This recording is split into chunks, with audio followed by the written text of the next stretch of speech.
But, well, he says, so as people are trying to unwind their private sector debt, the governments are stepping in and spending and quantitative easing and incurring budget deficits in order to sustain our this illusion that we're all wealthy. And this is in our next headline. You see this phenomenon here.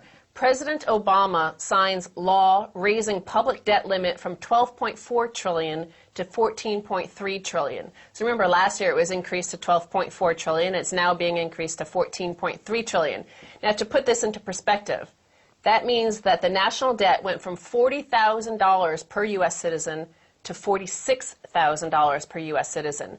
So in the past year, part of the global crisis has been that consumers are paying down their debts. So while these Americans are paying down their debts, the government is incurring equal amounts of debt in their name. Right. Well, remember, before Obama took office, that number was around $5 trillion.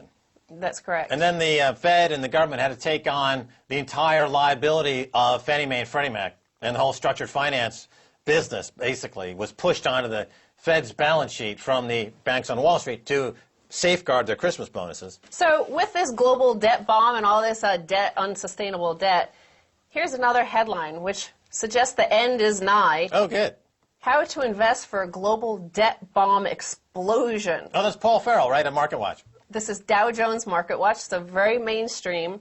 Prepare for an apocalyptic anarchy ending Wall Street's toxic capitalism. So he places the population of America into two camps. The average Joe and Jane American. Suckers. Those are the 299 million Americans who are not the happy conspiracy insiders. The happy conspiracy being that everything is okay, we can all live on debt, and all our jobs can be sent overseas, and everything will be fine. And he puts about 1 million people into this. This includes CEOs, corporate executives, some lawyers, and maybe bankers and senators. But so the happy insiders are doing very well. And we have Barton Biggs, he talks about, who wrote this book, Wealth, War, and Wisdom. And he's advising these happy conspiracy insiders to buy land, food, seeds, and some wine and move to the countryside and buy some guns to keep the barbaric hordes away from them. Once again, Alex Jones is proven correct.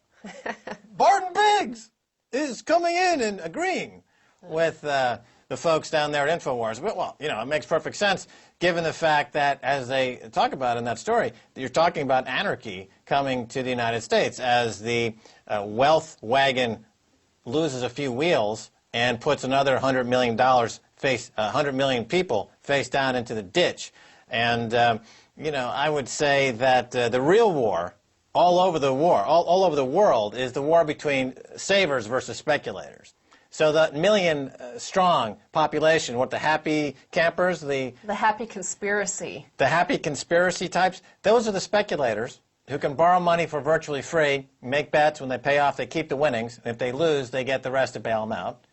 And the rest of the people are the savers, the people who work and save, and they actually are honest and have integrity. But the integrity is trading at an all-time low in America. Exactly, and of course when you deal with these happy conspiracy insiders, the likes of Goldman Sachs, the happy conspiracy is that, here Greece, we'll hide your debt for you with these fictional currency swaps. Right. And the same thing with Americans. So like, here, you can live the American dream. You can buy a house that you couldn't possibly afford otherwise. But if you trust in us, if you believe our happy conspiracy, you can own the home of your dreams. But in fact, you end up wiped out and destroyed and collapsed like Greece, like the American citizen. Well, here's a good song for our Americans to learn going forward. It's called Jump Down, Turn Around, Pick a Bale of Cotton. Jump down, turn around, pick a bale or two. It's the old slavery song, which is going to become appropriate now that slavery has been legalized in America, essentially, and you've got indentured servants all across, from New York to California, trying to pick enough cotton to pay back the demand in the big house for the loans that were forced upon them as part of Goldman Sachs' rape and pillage of the economy, y'all.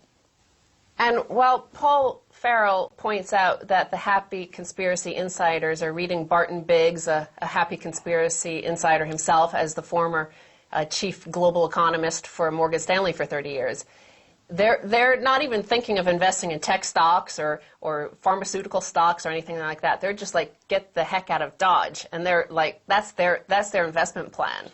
Yeah, well, survivalist investing techniques. I suggest buying bleach and big garden plastic bags.